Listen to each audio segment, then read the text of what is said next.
Gusto mo bang magtrabaho sa cruise ship para makapag-travel around the world ng libre?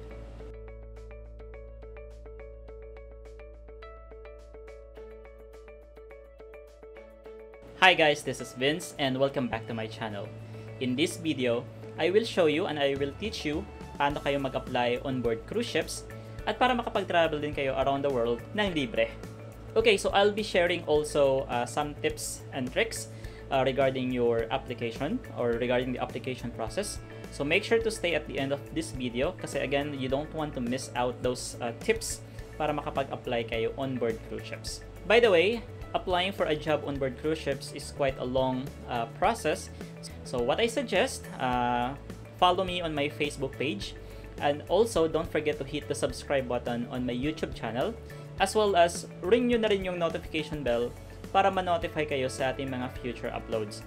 Kagaya nito, this video will be focusing on how to apply on board cruise ships. My next video will be focusing about the documents and other tips still again regarding sa pag-apply yung ng job on board cruise ships. Okay, so before we talk about applying on board cruise ships guys, alamin muna natin kung ano ba yung mga advantages kapag nagtrabaho na tayo sa cruise ship. Okay, so ang first advantage dito ay, yun nga, makakapag-travel kayo around the world ng libre. Kasi alam naman natin na mahal ang mga bilihin ngayon, mahal ang pamasahe, lalo na at mag-travel around the world. So, gagastos ka talaga.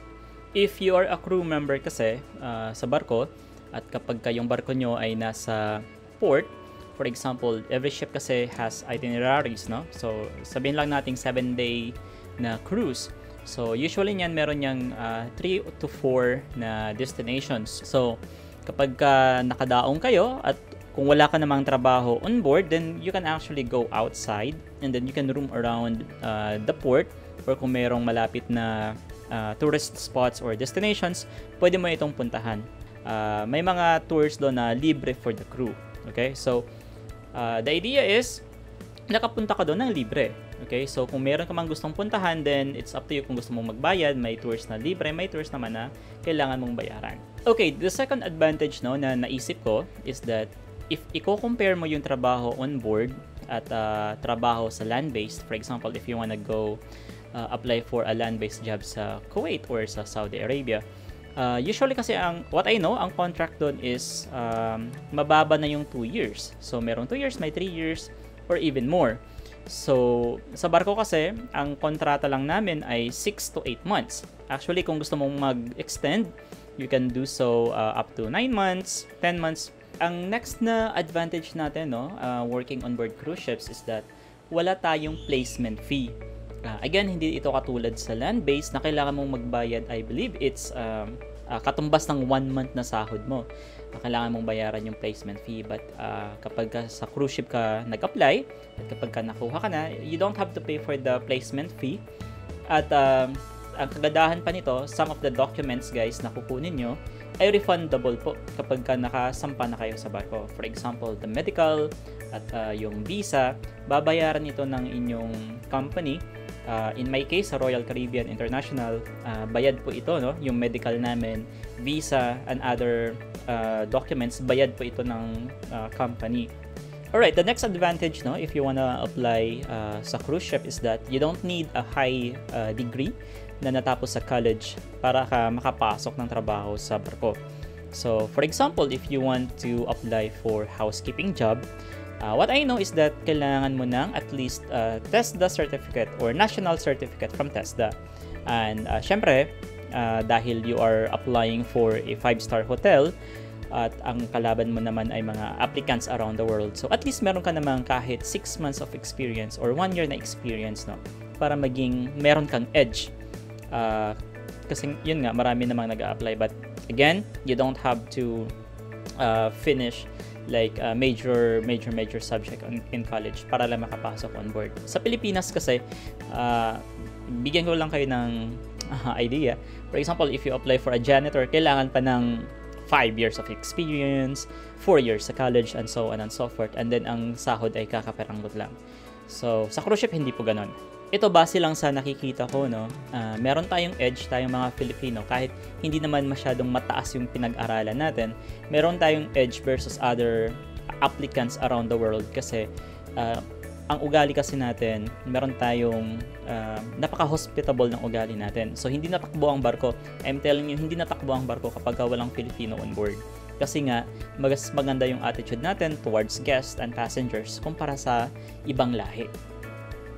Okay, so yun yung mga naisip nating advantages, no, in working on board cruise ships, and I'm sure marami pang mga advantages na hindi ko na-discuss because this one is purely based on my experience. So if you know something or if you know anything na I missed, please don't forget to hit or write it down on the comment below para ma-share din natin sa ating mga future kabaros. Okay?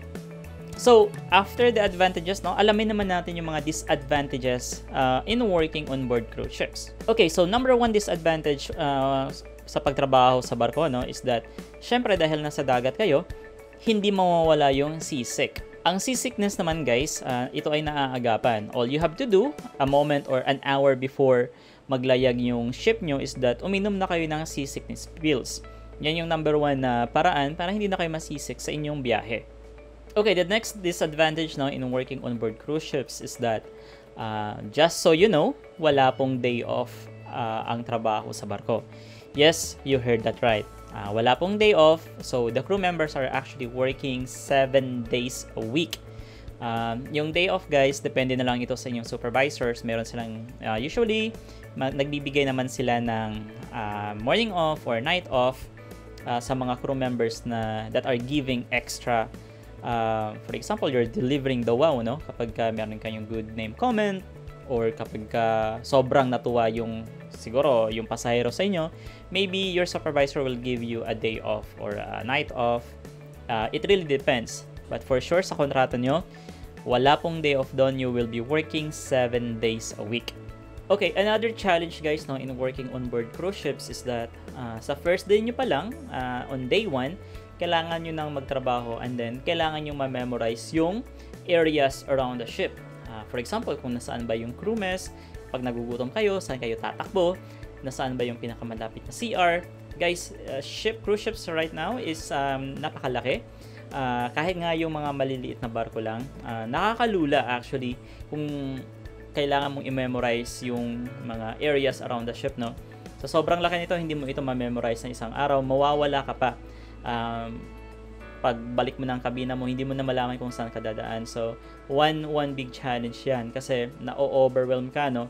Mula sa biyahe, mula sa hotel, sa airport, pagpasok mo ng barko, on that day, kailangan mo na rin magtrabaho. So, although may mga trainings, mga walk around the ship trainings, familiarization trainings, but then, hindi mo ito ma-memorize in a span of weeks. Kailangan mong, usually, it took me 2 weeks, no, para ma-internalize yung areas around the ship. So, napakalaking challenges din ito.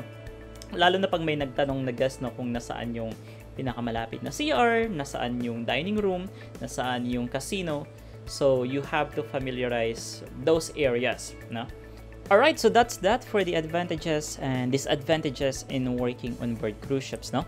So, if you want to still apply for a job on board cruise ships, I will show you now kung paano ako nag-start. By the way, just a little background, no?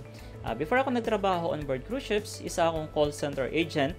So, and then nag-apply ako as a photographer sa barko. Actually, nakita ko lang yung job posting, no, sa Facebook page ng Magsaysay. Kasi dati, Royal photographers are actually not a direct employees of Royal Caribbean. So, ang tawag sa amin ay concessionaire. So, yung agency namin is Magsaysay. But what I suggest guys is that gumawa kayo ng profile nyo sa Magsaysay at gumawa na rin kayo ng profile nyo sa RCCL. Marami pang ibang agencies dyan. But again, in this video, I'll be showing you purely based on my experience. So, ang ginawa ko, I open up the browser and then all you have to do is pumunta kayo sa, or i-search nyo lang, magsaysaycareers.com, log in. Okay? So, in here, kailangan nyo lang gumawa ng profile nyo sa Magsaysay. Okay? So, let's click that profile here. And then, since baguhan pa lang kayo, if you're new to this, all you have to do is to click register. Okay, creating a profile guys is just like creating a Facebook profile. So hindi ko na ipapakita sa inyo no kung anong kailangan yung isulat dito. Of course, first name, middle name, last name, email address, contact number. But take note, again, this is the same as Facebook, but take note, this is your professional profile for your career. So kung ang pangalan nyo ay John Doe, ang ilagay nyo din ay John Doe, hindi lang John. Not like Facebook. Be professional with it. Kasi naman, di ba nga, first impressions last. So, kailangan yung gandahan yung profile nyo. Kung meron kayong mga documents, available documents, trainings and certificates, then ilagay nyo na rin dito guys. Or kung meron na kayong passport, then you put your passport information para maganda naman yung profile nyo. Okay? So, that's that for Magsaysay. Again, I also suggest for you to create a profile sa RCCL. Sa RCCL naman, all you have to do is to go to myrclhome.com. Okay? Dito, kailangan nyo rin gumawa ng sarili nyong profile. Again, it's the same as Facebook. So, I'm not gonna log in guys because this is confidential. Yung mga information na makikita nyo sa account ko will be confidential. So, all you have to do here is to click, if you are a new applicant, then enter here. And once you click that, it will open up C-Track. Ito yung Career Tracking Resource and Advancement Compass. So, ito yung professional profile nyo sa RCCL. So, again, all you have to do is to fill this up. First name, last name. I'm not gonna show you how to do it. I know you know how to do it kasi naka-create. For sure, meron kayong Facebook page or Facebook profile. It's pretty much the same. But then again, make sure to put or to fill this out professionally. Okay? So, after nyo makapag-create ng profile sa Magsaysay and then sa RCCL, then may section dyan guys no na you can apply for a job. Again, may mga ibang agencies pa dyan that offers a job on board cruise ships din sa NCL. But then again, I don't have experience for those. So, ang ipapakita ko lang sa inyo dito is purely based on my experience, and that's through Magsaysay and through RCCL. Okay? So, now that you have applied for a job sa RCCL and sa Magsaysay, then you have to keep your lines open at maghintay na rin kayo ng tawag sa mga agencies na to. Now, they will not call you in a span of days or weeks. For sure dyan guys, it will take months bago kayo matawagan. So, you need to wait patiently. But I will be giving you tips, no? Tips na para mapadali and hopefully mapadali yung inyong applications on board. So, tip number 1. Okay, so i-follow nyo yung Facebook page ng Magsaysay and RCCL. Kagaya nga na nasabi ko kanina, nakita ko yung job posting no, sa Facebook page nila. And then, at that moment, nagawa ako ng account at in-applyan ko yung job position na yon. So, kapag ka na-follow nyo na rin kasi itong mga agencies na to, minsan nagpo-post sila ng job caravan, no? For example, meron silang opening, nandun sila sa Manila Hotel or anywhere no, malapit sa inyong area. Minsan pumupunta sila ng mga probinsya para doon magkaroon ng job caravan. So, malalaman nyo kapag ka-finalo nyo sila sa kanilang social media accounts. So, again, follow them sa social media. Not only Magsaysay and RCCL but also the other agencies, no? Para kapag may opening, kapag malapit sila sa inyo, sa area ninyo, then pwede nyo silang puntahan at makapag-apply kayo ng personal. The next step guys, no, or the next tip na maibibigay ko sa inyo is that habang naghihintay ng applications ninyo, ay i-enhance nyo yung inyong English skills or yung inyong English communication skills. I would really suggest for you to read newspapers or books para ma-practice nyo yung communication skills nyo kasi sa cruise ship kasi syempre wala namang nagtatagalog doon. Our language, the language we are using is of course English. So I suggest habang naghihintay kayo ng inyong application is that i-enhance nyo na yung inyong English communication skills. Okay, the next step that I'm gonna share to you guys is that huwag kayong mag-resign sa current job nyo. Kasi ang application nyo sa cruise ay hindi madali. So, it will take you months if not years. Guys, no? So, patience is key here. Kailangan nyo lang maghintay ng tawag and then sa application process. And then, again, kailangan nyo rin ng pera para mag-process ng mga documents and papers. So, kailangan nyo talaga yung current job nyo. So, mahalin nyo yung trabaho nyo, kung anong meron kayo right now. And then, tsaka na kayo mag-resign kapag pasampahan na kayo ng barko. Okay, so that's that for your applications, guys, nyo. For sure, nagtatanong kayo kung ano ba yung mga documents and trainings na kailangan natin. But since this video has been taking longer than the usual, again, gagawa pa ako ng sequel ng video na ito. And for my next video, guys, I'll be sharing you the documents na kailangan nyo and the requirements na kailangan para makasampa kayo sa barko.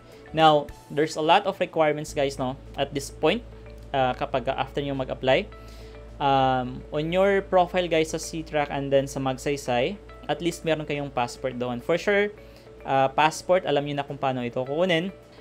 Other documents, tsaka na lang yun to follow. But then, again, on my next video, I will share to you kung ano ba yung mga trainings and other requirements na kailangan yung kunin habang naghihintay kayo ng inyong application. Okay?